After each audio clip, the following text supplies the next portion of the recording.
বড় একটা মাছের গায়ের উপরে মেরেছিলাম, আই আস্তে, তা সে বড়টা তো পড়েনি, এইটা পড়েছে। চল পাওয়া যাবে। চলছে মাছ বেরিয়ে দিচ্ছে।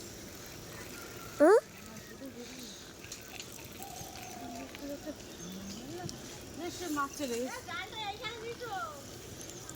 আরে মাছের গায়ের উপর মারলাম, তা সে মাছ না চাপলে হয় না একদম।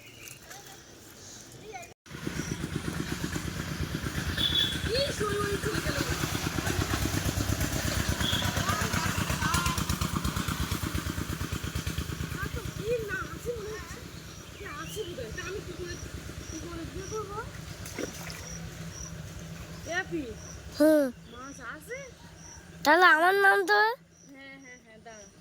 আরে এক্ষুনি আমার পায়ের ধরে এ করে উঠেছে, কিন্তু আমি কি করে তুলবো সে মাছে? আছে এই যে হাবজা পড়েছে।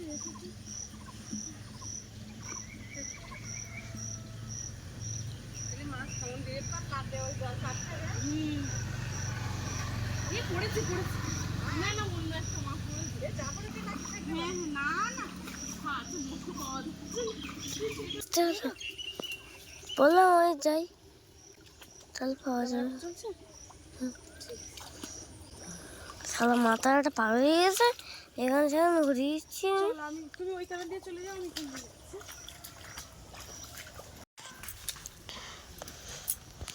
বড় একটা মাছের গায়ের উপরে মেরেছিলাম, আই আস্তে, তা সে বড়টা তো পড়েনি, এইটা পড়েছে।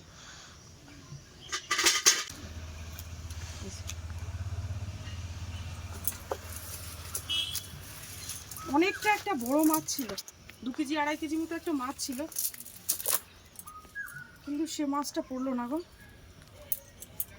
সকালবেলা উঠে রান্নার জন্য সব কিছু গুছিয়ে নিয়েছিলাম, পুকুরে মাছ ভাসতে দেখে ছুটে জাল নিয়ে এসেছি।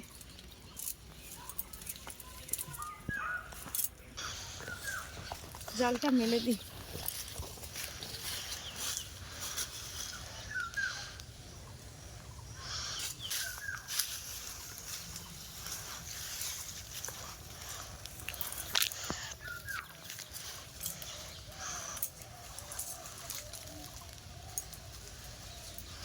এই একটাই মাছ হয়েছে আর ছোট একটা কলসি মাছ হয়েছে, তো মোটামুটি এই মাছটা দিয়েই আজকে রান্না হবে। তো এখন মাছটাকে রেখে দেবো, এখন কাটবো না, কারণ বাপির আবার স্কুল আছে, সকালবেলা একটা কিছু করতে হবে, তো ডাল ভাজা টাজা কিছু করব, আর রাত্রের মাংস আছে। তো চলো এখন স্নান করে একটু ফ্রেশ হয়ে নিই। ছিলাম মাছটা কাটবো না, কিন্তু না কাটলেও নয়, ভেজা গায়ে ভাবছি মাছটাই কেটে নিই। এই মাছে পেটে ডিম আছে মনে হচ্ছে তো ডিম আছে।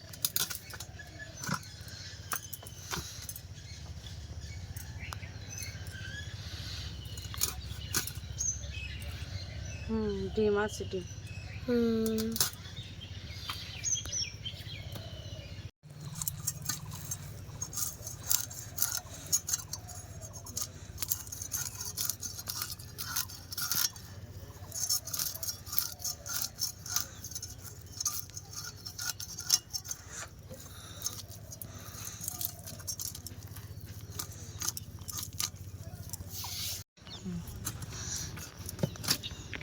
বাবা মাছের পেটে তো ডিম রে বাবাই। আমি ঠিক বলেছিলাম।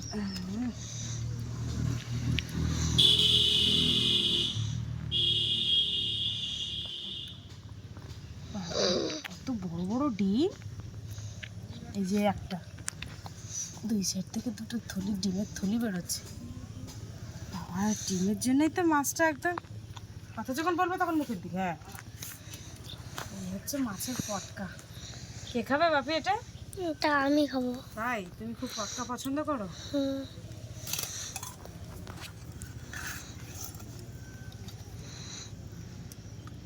পেটিটা খুব হয়ে গেছে।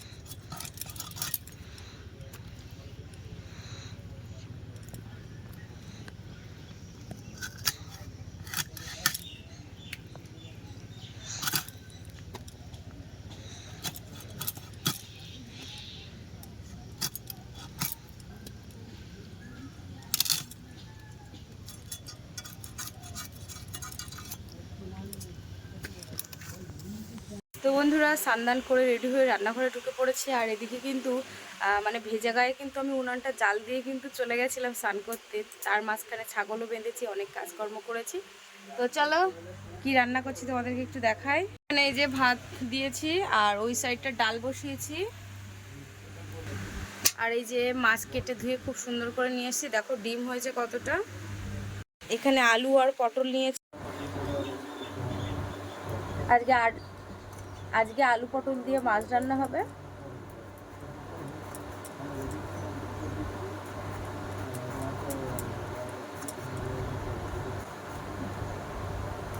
এইভাবে কাটবো।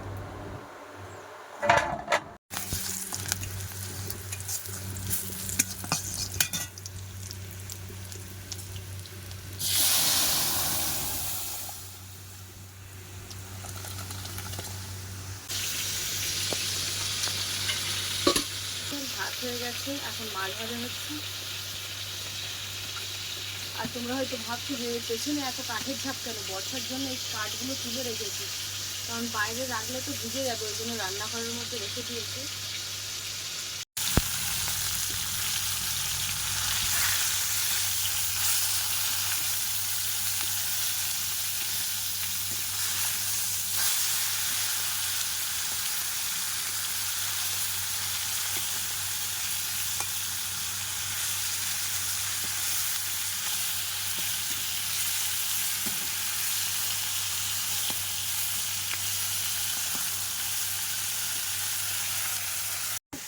বন্ধুরা এই যে মাছ ভাজা হয়ে গেছে, আর মাছ একটা দেখতে পাচ্ছি ভেঙে গেছে। এদিকে বাপিও বই পড়ছে। আর এখন মানে কি বলবো, এই বর্ষার সময়ের মাছ তো খুব নরম হয়ে যায় জানো। এই যে মাঝে মাঝে সময় বর্ষা হয় তো, যার কারণে মাছগুলো নরম হয়ে যায়। পেটের মধ্যে ডিম আছে যেহেতু।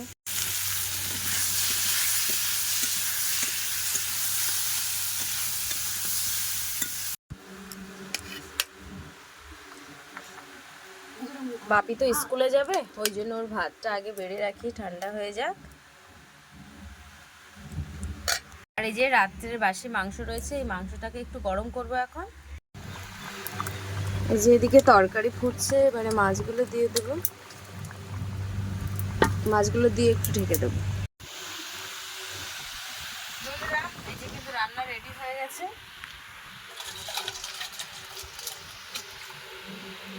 এই যে বন্ধুরা কি সুন্দর রান্না করেছি, হালকা পাতলা পটল দিয়ে মাছের ঝোল। এই গরমের দিনে কিন্তু একটা স্বাস্থ্যকর রেসিপি বললেও চলে। সাথে আছে রাত্রের বাসি মাংস, আর এখানে আছে মুসারির ডাল।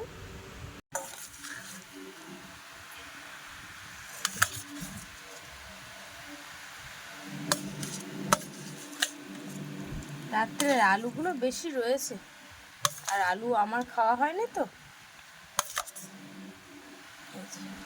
পাপি, তুমি তাহলে অন্য তরকারি দিয়ে খাবে না? পরে খাবে? আচ্ছা, মাংসটা দিয়ে আগে খাবে, ঠিক আছে মা, খাও।